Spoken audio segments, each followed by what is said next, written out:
Air ini milik orang sini, bukan milik Bapak yang orang Jakarta.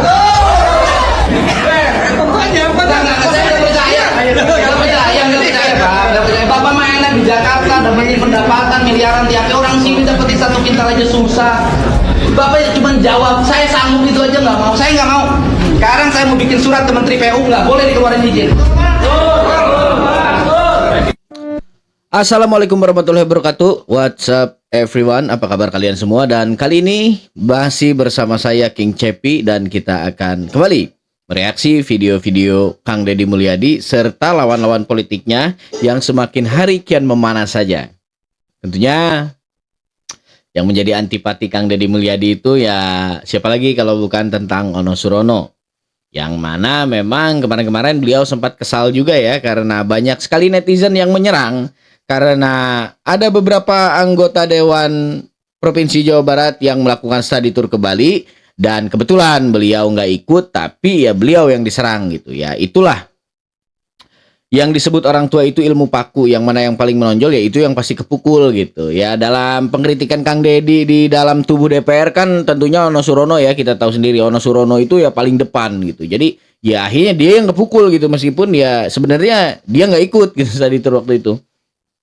Di video pertama tadi kita menyaksikan bahwa Kang Deddy Mulyadi menyidak gitu sebuah perusahaan, yang mana perusahaan tersebut menyebabkan gitu warga di daerah sekitar perusahaan itu kekurangan air dan juga limbah serta pencemaran lingkungannya. Nah, Kang Deddy Mulyadi menyarankan ataupun meminta serta memaksa perusahaan tersebut untuk sesegera mungkin gitu menuntaskan permasalahan antara perusahaan dengan warga sekitar pabrik itu gitu, agar supaya ya adalah gitu keselarasan antara perusahaan dan masyarakat setempat.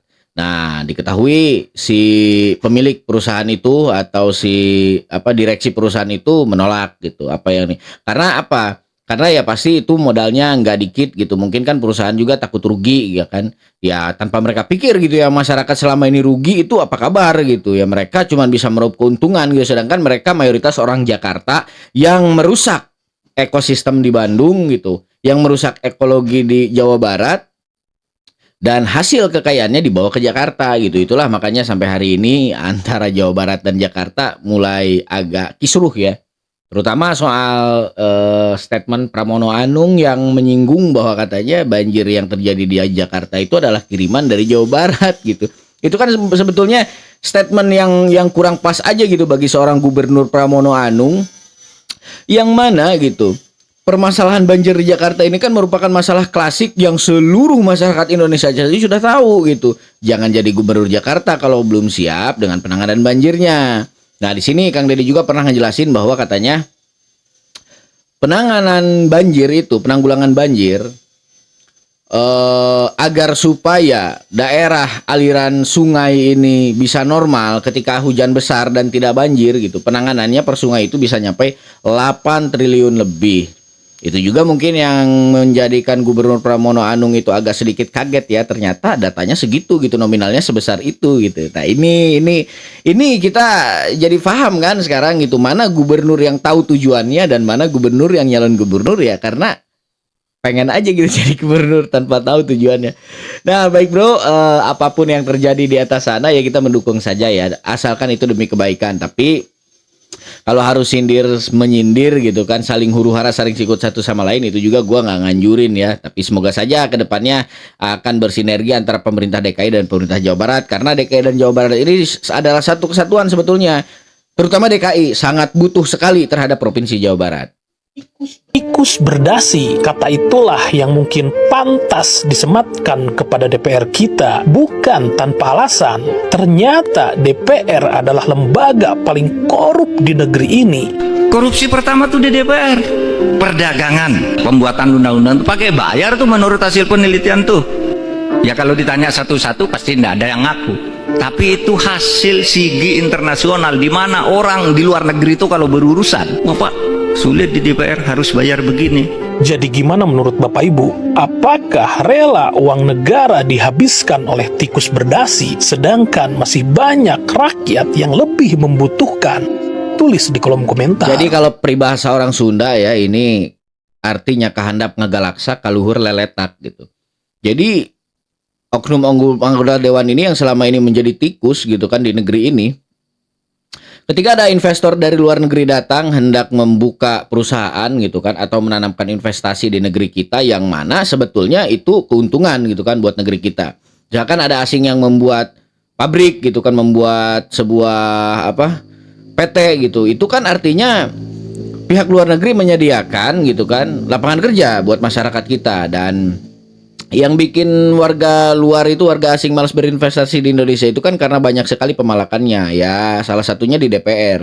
Seperti yang dikatakan oleh Mahfud MD tadi, DPR itu selalu mengaitkan semuanya dengan uang gitu kan. Nah, Mahfud MD nggak mungkin dong bicara seperti itu tanpa dasar gitu kan, karena beliau adalah orang yang sudah melanglang buana, sudah lalu lalang di dunia perpolitikan Indonesia sejak dari MA gitu kan, MK, bahkan terakhir Menko Polhukam gitu kan di zaman Gus Dur dan di era Jokowi.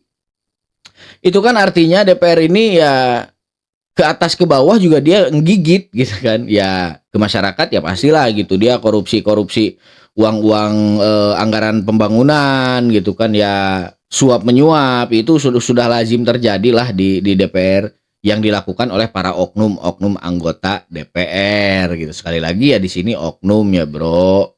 Nah, semoga kedepannya ada perbaikan lagi. Inilah yang menjadikan para tikus-tikus berdasi itu panik dan gak mau gitu kalau suatu saat Kang Deddy Mulyadi jadi sosok seorang presiden. Karena mereka sudah bisa membaca ya manuver politiknya Kang Deddy Mulyadi serta gebrakan dan kebijakannya akan mempersulit mereka gitu buat maling. Yang selama ini maling-maling dibebaskan, maling-maling bisa kedip sana kedip sini, selepet sana selepet sini, saat ini sudah nggak bisa lagi. Dari mulai tingkat desa gitu, sampai tingkat provinsi, semuanya diaudit, semuanya diatur secara ketat, dan semuanya juga diuji kelayakannya gitu. Jadi kong kali kong antara satu sama lain lembaga itu udah nggak berlaku lagi saat ini di Jawa Barat. Nah itu juga pemantik utama kenapa Kang Deddy Mulyadi di Jawa Barat banyak sekali musuhnya gitu. Bukan masyarakat, bukan rakyat Jawa Barat, tapi para elit. Adapun beberapa mungkinnya masyarakat yang mengkritik Kang Deddy itu ya kebanyakan justru dari luar Jawa Barat gitu. Orang-orang Jakarta nih yang saat ini belakangan ini lagi pada santer nyerang Kang Deddy Mulyadi. Padahal ya Jakarta juga lagi berantakan. Nah itulah, Bro. Itulah yang menjadi tanda tanya besar warga Jawa Barat itu, kenapa kalian mengkritik Jawa Barat dengan sebegitu hebatnya gitu, sedangkan DKI saat ini lagi banyak permasalahan gitu. Kenapa kalian nggak mengkritik gubernur kalian saja gitu, yang notabene-nya bertanggung jawab kepada kalian semua. Nah itu jadi apalagi gitu kan kalau memang mereka itu bukan buzzer yang sengaja dibayar oleh tokoh-tokoh politik yang selama ini merasa terganggu oleh kebijakan Kang Deddy Mulyadi. Pak Deddy, saya memberi saran buat Pak Deddy Mulyadi. Kalau memang kayak kepemimpinan Pak Deddy ini kayak zaman Khalifah zaman dulu, karena belum ada Kayak siapa? Khalifah, oke. pengganti Nabi, Ya, ya. yang turun menyaksikan bagaimana rakyatnya, itu benar gitu. Luar biasa loh ini. Tapi kalau Pak Deddy, menurut saya takut juga tuh lihat dia turun ke sungai, takutnya ada ular metok dia kan. Nah, Itu kan bahaya. Kemudian ada racun merkuri, itu kan berbahaya buat seorang gubernur. Memang simpatik dapat gitu, tapi maksudnya jangan sering-sering begitu Pak. Kalau perlu kasih bupati-bupati lalu. Dan Pak Bupati di Jawa Barat ini unik. Maksudnya bupati yang kena racun gitu. Maksudnya Pak Bupati, saya pengen Pak Bupati yang turun ke gotnya itu, jangan Pak Gubernur. Tapi semua loh, bupati wali kota tren sekarang turun. Oh ya, alhamdulillah. Sekarang turun, udah. diikutin Pak Gubernur. Purwakarta. Tumben loh Farhad Abbas waras. Sorry ya Bang Farhad. Farhad Abbas ini adalah salah satu lawyer yang cukup kontroversial di Indonesia. Tapi di statementnya kali ini gue setuju gitu dengan apa yang beliau bilang gitu. Karena ya memang sebetulnya ya Kang Deddy pernah bilang kan kalau apa yang dilakukan Kang Deddy Mulyadi itu adalah cara Kang Deddy Mulyadi mencontohkan kepada pejabat-pejabat lainnya agar supaya pejabat itu mau gitu turun ke masyarakat, bahkan sekelas turun ke got saja sudah buat memastikan gitu bahwa aliran sungainya lancar, itu perlu loh gitu kan. Nah, tapi balik lagi gitu, itu oleh sebagian orang yang nyinyir dianggap sebuah pencitraan. Bahkan terakhir oleh Gus Nur katanya, oh, hati-hati katanya dengan orang-orang yang suka turun ke got gitu kan. Apalah maksudnya gitu, apalah maksudnya. Kadang gua nggak ngerti sih gitu kan dengan nyinyiran-nyinyiran mereka yang sebenarnya nggak berlandasan, nggak berdasar sama sekali gitu. Ya, yang pemimpin yang mereka mau itu yang seperti apa sih gitu kan? Apa yang kalian inginkan gitu dari seorang pemimpin? Apakah memang dia diam-diam, jarang muncul di media? Taunya kaya 7 turunan. Itu yang kalian mau. Yang jelas mungkin yang HTI ya pengen pemimpin yang bisa mendukung HTI agar bisa diaktifkan lagi mungkin kan. Kayak Gus Nur ya itu mungkin gue yakin sih kalau Gus Nur itu nggak sejauh itu kan. Kalau Gus Nur itu cuma pengen duit aja gitu dari konten-kontennya dan dia berharap paling ya ada tokoh politik yang bisa menunggangi dia sehingga dia punya income gitu. Setelah apa yang dia lewati kan gitu. Sorry nih gue ngomong kayak gini ya karena ya itu yang terjadi gitu ya, terserah mau gimana juga. Pokoknya gue respect sama Farhad Abbas di statement dia kali ini. Saya yakin Dedi di Jawa Barat tidak hanya satu, masih banyak Dedi di Jawa Benar Barat. banget. Apa namanya? Saya rasa memang kalau pejabat harusnya ngonten tiap hari. Iya. Lu dengerin ya, lu ini yang sering nyinyirin Kang Deddy Mulyadi gubernur konten, lu dengerin nih statement dari beliau ini nih. Semoga menginspirasi. Wajib hukumnya menurut saya sebagai accountability bagi publik. Orang yang dulu nggak milih pun sekarang jadi suka. Kenapa? Berani. Terus transparan. Nah itu nilai yang orang tunggu-tunggu. Walaupun orang nggak kebagian duit, tapi tahu, oh amanah ditunaikan. Oh Kang Deddy itu bukan cuman berlibur. Kang Deddy kerja di 5 tempat. Dalam 1 minggu 5 tempat dihadiri. Jadi konten. Orang jadi tahu, oh Kang Deddy nih concern ya. Nyindir itu justru karena dia nggak bisa. Nggak bisa. Karena gini, bikin konten juga tidak semudah itu ya. Maksudnya ada konten mungkin pejabat-pejabat bekerja, tapi ada yang sukanya bekerja dengan cara senyap gitu, rapatnya terbatas dan sebagainya. Kalau Kang Deddy kan langsung di lapangan dan kebetulan memang posisi gubernur ya, memang lebih pas dia untuk keliling gitu. Dan yang ditemui itu langsung case yang semua orang juga langsung paham ini masalah apa gitu. Masalah anggaran pun yang paling rumit dibikin simpel oleh Kang Deddy. Jadi saya sangat terkesan memang Kang Deddy ini benar-benar apa-apapun jadi konten gitu. Dan itu natural menurut saya. Kita tidak perlu mempersoalkan ini pencitraan apa. Ya memang harus dicitrakan orang bekerja itu kan Asli bekerja. mewakili banget bro. Terima kasih Lord, terima kasih. Nah ini kata-kata si abang ini mewakili gua banget ya. Karena ya itu tadi kan, gubernur itu bukan gubernur lah, jadi pejabat itu sebenarnya harus ngonten gitu agar menjadi sebuah accountability, menjadi sebuah transparansi bagi rakyat Indonesia gitu. Jadi kan ada yang tadinya nggak suka nih jadi suka karena ngelihat ya, oh Kang Deddy ini bener nih kerjanya kan. Oh Kang Deddy ini kesini nih gitu kan. Oh anggaran ini nih bener-bener dipakai buat ini nih. Itu kan transparansi yang dibutuhkan selama ini oleh rakyat. Dan pejabat-pejabat yang korup pasti tidak suka akan hal itu. Nah di sini titik permasalahannya. Sehingga banyaklah penyerangan-penyerangan terhadap Kang Deddy. Nyinyiran-nyinyiran, cacian, bahkan fitnah yang sampai kepada Kang Deddy Mulyadi. Nah itu kan, ya perkara citra ya, kita balik lagi bahas citra. Ya citra itu penting loh. Buat seorang tokoh politik, jangankan tokoh politik, lu aja nih yang kerja-kerja di kantoran, kan lu kan ngebangun citra, ya kan? Itu sebenarnya citra itu justru salah satu bentuk upaya kita gitu untuk menaikkan value kita. Nah gitu, value itu kan butuh citra. Dari mana orang bisa menilai value kita sedangkan kita juga tidak melakukan pencitraan? Kan itu gitu kan. Jadi beda ya antara pencitraan dan penjilat gitu. Di kantor-kantor kan suka ada penjilat tuh. Nah, itu yang seperti itu sebenarnya yang dihindari gitu kan. Toksik lah gitu kalau penjilat itu toksik. Cuman kalau pencitraan ya gua rasa ya memang harus gitu, harus. Kita semua ini hidup ini butuh citra. Kayak gua bertetangga ya butuh citra dong. Masa gua harus memperburuk citra gua ke tetangga gitu kan? Walaupun dengan hal-hal yang gua nggak sukain gitu. Kadang kan ya ada apa yang memang menyangkut gua bakal direpotin gitu kan. Cuman demi citra gua, ketika gua bertetangga dengan orang lain, ya gua harus datang dong ketika orang ngebutuhin gua gitu. Karena gua mau ngebangun citra gua baik gitu di mata masyarakat. Citra itu penting, citra itu penting. Dan orang-orang yang mempermasalahkan konten dan citra itu orang-orang yang nggak nyampe, kata abang ini tadi, otaknya nggak nyampe. Artinya otaknya dongo gitu. Udah, gitu aja.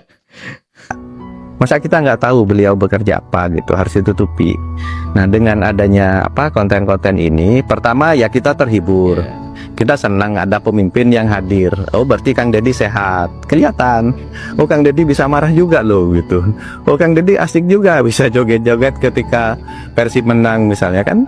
Oh, ini orang biasa, orang seperti kita tapi jadi pemimpin gitu. Asli bro, gue terwakili banget. Jadi kita bisa tahu loh karakteristik pemimpin kita itu seperti apa. Dengan dia membuat konten tiap hari, dengan dia mengupload ke sosial media kegiatan-kegiatannya setiap hari. Kita tahu karakteristik Kang Deddy Mulyadi. Oh, Kang Deddy Mulyadi kalau ngelihat hal kayak gini dia bisa marah. Kalau lihat hal kayak gini dia bisa nangis, sedih, terharu, bangga gitu kan.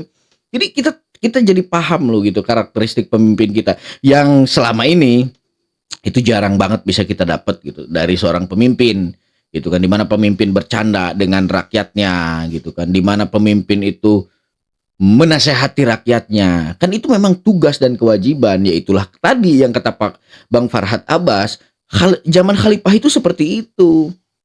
Kita harus ingat gitu bagaimana Khalifah Umar dulu terjun ke masyarakat gitu, bagaimana Khalifah Umar itu tidak pernah masuk kantor sama sekali. Mungkin itu yang mau dicontoh Kang Deddy Mulyadi. Dan bagi kalian orang-orang yang mengatakan Kang Deddy itu gubernur anti-Islam, gua yakin Kang Deddy perilakunya lebih Islam daripada kalian yang cuma ngomong ngebacot sana sini nggak jelas gitu kan. Ngait-ngaitkan rumah sakit Al Ihsan. Nama Al Ihsannya kok dikait-kaitkan dengan syariat? Itu orang kesurupan kali ya? Nggak eling apa ya? Nyadar nggak sih? Itu rumah sakit, Mang. Rumah sakit. Tempat orang sakit berobat. Emangnya Ka'bah bagian dari syariat? Nama Al Ihsan di situ hanya brand, Mang. Brand. Unsur marketing. Al Ihsan nama itu dipakai buat label bisnis pelayanan kesehatan. Kok malah dikait-kaitkan dengan syariat sih? Dimaknai sebagai cabang iman, Islam, ihsan. Mabuk kali ya? Nih makanya Mang, kalau mau ngeritik atau protes, itu bencinya ditinggal dulu. Biar nanti pas ngeritik, cerdasnya kelihatan. Amang-amang ini sebetulnya cerdas. Nganku sabab geleh nak geus aya di pangharep. Nah, jadi we cerdasna teka tingali tepugo lagu. Jadi Pak, gua setuju apa yang Bapak omongin gitu. Saya pribadi setuju apa yang Bapak ini omongin. Cuman ada satu perkataan dari Bapak ini yang gua nggak setuju. Kenapa? Bapak ini berkata bahwa mereka itu katanya pasti orang-orang cerdas. Enggak, menurut gua Alfian Tanjung itu nggak cerdas gitu. Biasa aja, bahkan mungkin ya sama aja kayak gua gitu. Sehingga Alfian Tanjung punyalah pemikiran, kemudian pemikiran tersebut diutarakan. Nah, jadilah statement Alfian Tanjung yang kemarin ngajak Kang Deddy Mulyadi perang. Nah, itu kan sebenarnya Alfian Tanjung ini orang yang nggak paham konteks, orang yang nggak paham inti dari permasalahannya gitu. Tapi dia berbicara gitu dengan mengatasnamakan, wah, gua Ustadz Alfian Tanjung membawa Islam. Caduk. Gue jengkel terusan, gue jengkel. Jadi kalau kata orang Sunda ya, mun urang geus geuleuh ka hiji jelema, tong boro panggih jeung jelemana nempo sendal lagi dialungkeun. Itu kata si Cepot. Ya gue juga mungkin iya ya, kalau lihat ada sendal Alfian Tanjung gitu lagi di warung gitu, gue buang. Sama orangnya nggak berani. Alfian Tanjung kan ustadz gitu, banyak pengikutnya, banyak jamaahnya. Gue nggak berani kalau sama Alfian Tanjung. Kelihatan jidatnya juga hitam. Ihsan di situ itu saukur merek. Sama seperti saya nih, saya punya toko baju. Toko baju saya itu saya kasih nama toko baju Al Ihsan. Al Ihsan di situ hanya brand. Lafaz yang saya gunakan sebagai merek. Tidak ada sangkut pautnya, tidak ada kaitannya dengan syariat. Al Ihsan di situ hanya unsur marketing yang mengandung doa, berharap semoga kita semua mendapat kebaikan.